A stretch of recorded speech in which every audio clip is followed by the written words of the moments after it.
Cher vieux Kurzmann, j'ai voulu aller sur ta tombe, mais je peux pas.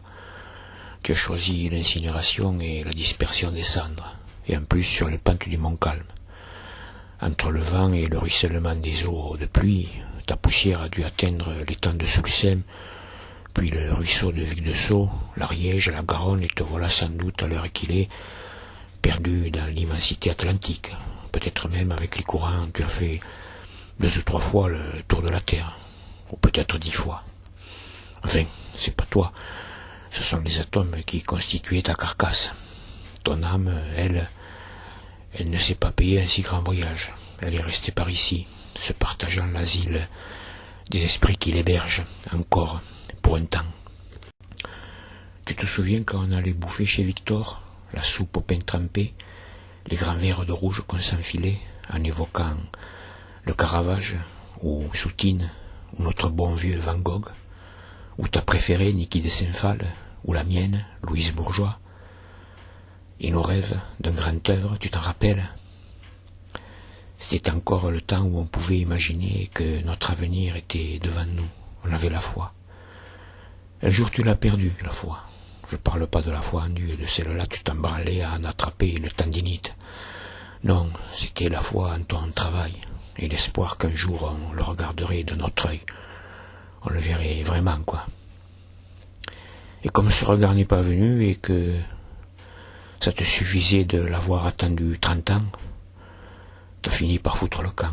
T'as estimé que ce monde ne voulait pas de toi, et t'as décidé de ne plus vouloir de lui. T'as décidé que c'était mieux de disparaître, de retourner à la poussière. À propos, j'y suis retourné sur les pentes du Mont Calme, et je t'ai bâti un petit temple.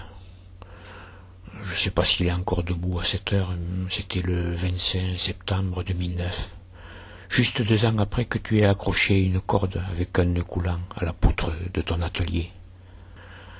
Je ne l'ai su que plus tard. Déjà tes cendres étaient répandues, ta poussière disséminée.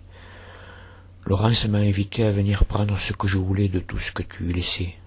J'ai pris quelques autoportraits, quelques carnets de croquis, la grande toile que tu avais exposée à l'ESAT, et aussi l'eau forte, que j'aimais beaucoup, et que j'ai accrochée au-dessus du lit. Elle y est encore, et c'est souvent que je la regarde. Et j'en ai pas encore fait le tour, tu vois, sinon je l'aurais sans doute décroché.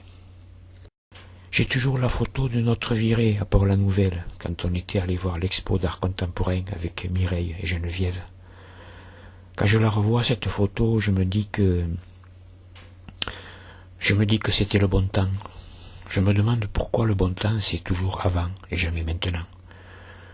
Et je suis un peu dépité, parce que il n'y a que les vieux, les nostalgiques, qui parlent comme ça.